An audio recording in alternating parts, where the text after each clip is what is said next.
నా పేరు శ్రీరాముజు ముండయ్య. మరి మన స్వర్గీయ శ్రీ పివి నరసింహారావు గారికి మరి నాకున్న అనుబంధం ఆయన మరి ఇంత పెద్ద అయినా సరే మా పెద్దనాన్నల నుండి మా తండ్రి నుండి ఆయనకు చాలా మరి దగ్గర ఉండేవారు. అదే విధంగా కూడా నేను వారితో మా పెద్దల వారితో వచ్చినప్పుడు నేను కూడా మరి ఆయనతో సన్నిధి ఉండేవాడిని. నేను 3-4 సార్లు అంటే ఒకసారి ఢిల్లీ పోవడం జరిగింది. వంగరకు ఆయన ఎప్పుడు వచ్చినా కూడా ఆయన ఇంట్లోకి వచ్చి ఆయనకు పాదాబంధనం చేసుకుని ఆయన ఆశీర్వచనాలు కూడా నేను తీసుకునేది. అయ్యా మరి ఇదంటే ఆయన ఒకటే మాట అనేది ఒకటి చెప్పేది, రా పోరా అనే మాత్రం అనకపోయేది.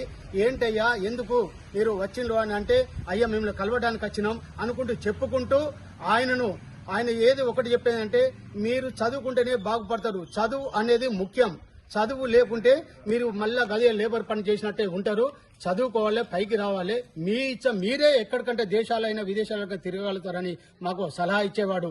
అదే విధంగా కూడా ఈ రోజు మరి పివి నరసింహారావుకు మన తెలుగు రాష్ట్రాలు 2 కాకుండా మన భారతదేశం కూడా ఆయనకు భారత రత్న ఇచ్చినందుకు ఇక్కడ 2 తెలుగు ప్రజలు, అదే విధంగా ఆయన చిన్న కుమారుడు ప్రత్యేకంగా శ్రీ పివి ప్రభాకర్ రావు గారు ఇక్కడ ఆయన గురించి ప్రతి సంవత్సరం జయంతి అయినా వర్ధంతి అయినా ప్రతి పండుగ అయినా పివి నరసింహారావు నుంచి ఇక్కడికి వచ్చి మాకు అక్కడి నుంచి ఫోన్ ద్వారా మాకు పంపించడం జరుగుతుంది.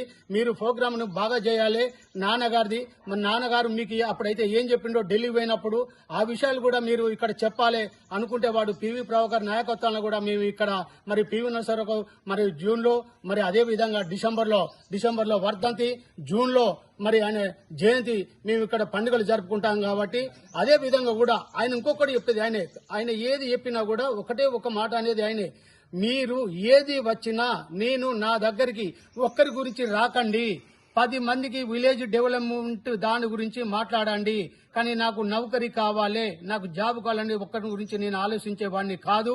మీరు చదువుకుంటే పైకేస్తారు, మీరే ముందుకెళ్తారు, నన్ను అడగకుండానే మీరే ఎన్నితో ఉన్నత ఉద్యోగాల్లో కూడా మీరు మరి పెద్ద చదువులు చదివితే మీకు అవే నడిచొస్తాయని కూడా ఆయన ఒకడు చెప్పడం జరుగుతుంది. ఆయన